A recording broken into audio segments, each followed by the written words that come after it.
Hi everyone. तो आप सभी को पता है कि बजट 2024 जो है उसमें काफ़ी चेंजेस हुए हैं और सबसे बड़ा जो मेजर चेंजेस हुआ है वो आपके कैपिटल गेन टैक्सेशन की कैलकुलेशन में हुआ है। अब आपके जो बायबैक के शेयर की कैलकुलेशन है वो पूरी तरीके से चेंज कर दी है। तो गवर्नमेंट ने 1 अक्टूबर 2024 से बायबैक ऑफ शेयर के रूल्स जो है वो टोटली चेंज कर दिए हैं। तो hi everyone, this is C Deepika Jain here and welcome back to my YouTube channel. तो आज की इस वीडियो में मैं आपके साथ डिस्कस करने वाली हूँ बायबैक ऑफ शेयर की कैलकुलेशन जो है वो कैसे की जाएगी।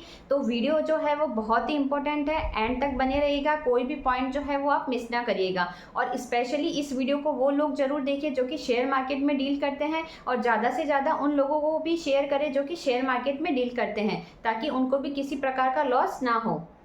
तो 1 अक्टूबर 2024 से पहले अगर कंपनी के द्वारा शेयर बायबैक किए जाते हैं तो उस पर टैक्स का पेमेंट जो है वो कंपनी के द्वारा किया जाता था, और जो कि शेयर होल्डर के हैंड्स में एग्जेम्प्ट होता है अंडर सेक्शन 10 सबसेक्शन 34A में।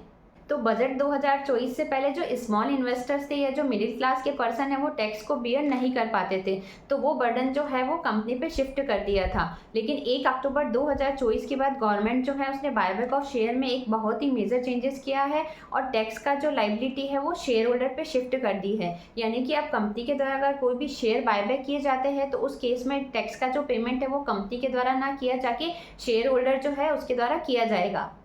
तो सेक्शन 2 सबसेक्शन 22F में एक नया क्लॉज जो है वो इंसर्ट किया गया है, buyback share are taxable as dividend. यानी कि अब कोई भी कंपनी अगर शेयर बायबैक करती है तो वो शेयर होल्डर के हैंड्स में टैक्सेबल होगा एज ए डिविडेंड इनकम। अब ये जो शेयर होल्डर को डिविडेंड इनकम रिसीव्ड हो रही है वो डिविडेंड इनकम जो है वो सेक्शन 56 में अदर सोर्सेज के हेड में टैक्सेबल होगी। अब शेयर होल्डर को जो भी इनकम होती है उसमें कोई भी खर्चा जो है वो अलाउड नहीं होगा, यानी कि उसको जो ग्रॉस डिविडेंड रिसीव्ड हो रहा है उस पर टैक्स का पेमेंट जो है वो गवर्नमेंट को करना है। तो इसको हम एक एग्जांपल के साथ समझते हैं। मिस्टर राम है जिसने कि 1000 शेयर खरीदे हैं 600 रुपये के हिसाब से, तो उसकी टोटल वैल्यू हो जाती है 6 लाख रुपये। अब 1 नवंबर 2024 को कंपनी के द्वारा 200 शेयर का बायबैक किया जाता है 800 रुपये के अकॉर्डिंग, तो शेयर होल्डर के हैंड्स में डिविडेंड इनकम हो जाती है 1,60,000 रुपये। अब मिस्टर राम जो है उसके द्वारा जो 200 शेयर की कॉस्ट 600 रुपये पे की गई थी, यानी कि 1,20,000 रुपये का जो मिस्टर राम को कैपिटल लॉस हुआ है, मिस्टर राम उसको नेक्स्ट फाइनेंशियल ईयर में कैरी फॉरवर्ड करेगा और सेट ऑफ कर सकता है अपने रिटर्न में।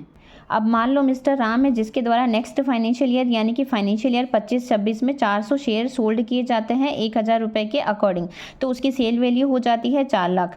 अब उसके द्वारा जो 400 शेयर पे कॉस्ट है वो है 600, यानी कि 2,40,000 की उसकी कॉस्ट हो जाती है। और पिछले फाइनेंशियल ईयर से जो उसका कैरी फॉरवर्ड लॉस आया है 1,20,000 रुपये का, वो सेट ऑफ करने के बाद उसका नेट कैपिटल गेन बनता है 40,000। यानी कि कहने का मतलब ये है कि अगर आपने फाइनेंशियल ईयर 24-25 में कोई खर्चे कर दिए हैं तो उसकी डिडक्शन जो है वो आपको नेक्स्ट फाइनेंशियल ईयर 25-26 में मिलेगी।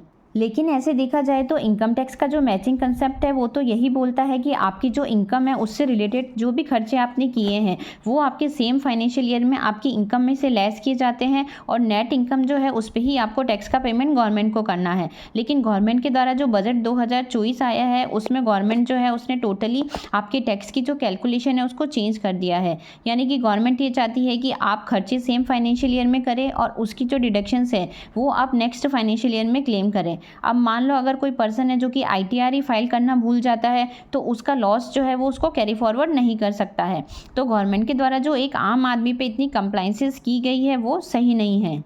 अब मान लो मिस्टर राम है जिसकी डिविडेंड इनकम है 1,60,000 की, जो कि 30% के टैक्स ब्रैकेट में आ रही है। अब यदि गवर्नमेंट के द्वारा उसको सेम फाइनेंशियल ईयर में कॉस्ट का बेनिफिट मिल जाता है 1,20,000 का, तो वो हो सकता है कि 20% के टैक्स ब्रैकेट में आ जाता, तो उससे उसका 10% का जो नुकसान है वो उसे नहीं होता, क्योंकि मिस्टर राम के द्वारा जो कॉस्ट ऑलरेडी इंकर्ड की जा चुकी है उसके संबंध में उसको रिडक्शन जो नेक्स्ट फाइनेंशियल ईयर में प्रोवाइड की जाती है वो टोटली गवर्नमेंट का जो ये डिसीजन है वो सही नहीं है।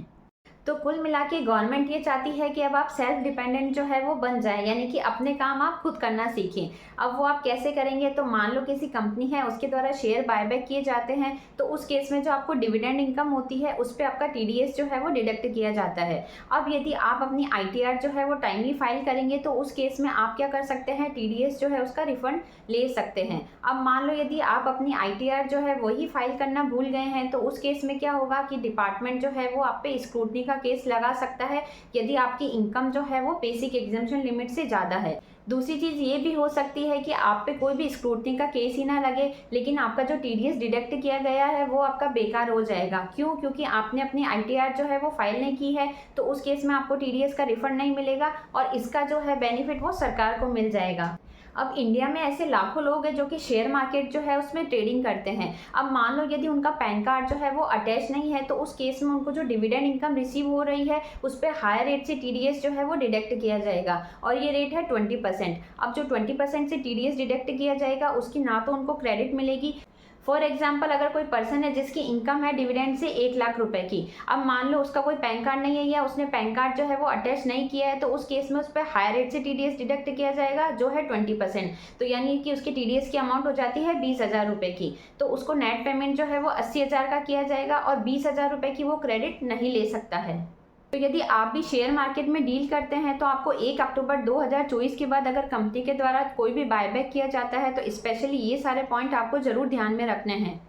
तो इसके लिए आपको क्या करना है, आपको अपना आईटीआर जो है वो टाइमली फाइल करना है, जिससे क्या होगा कि आपका जो टीडीएस डिडक्ट किया गया है उसका आप रिफंड क्लेम कर सकते हैं और दूसरी चीज़ आपका जो कैपिटल लॉस है वो आप कैरी फॉरवर्ड कर सकते हैं और नेक्स्ट ईयर में आप उसको सेट ऑफ कर सकते हैं। तो बजट 2024 पे आपकी क्या राय है या आपके क्या सुझाव है वो मेरे को कमेंट सेक्शन में आप ज़रूर बताएं।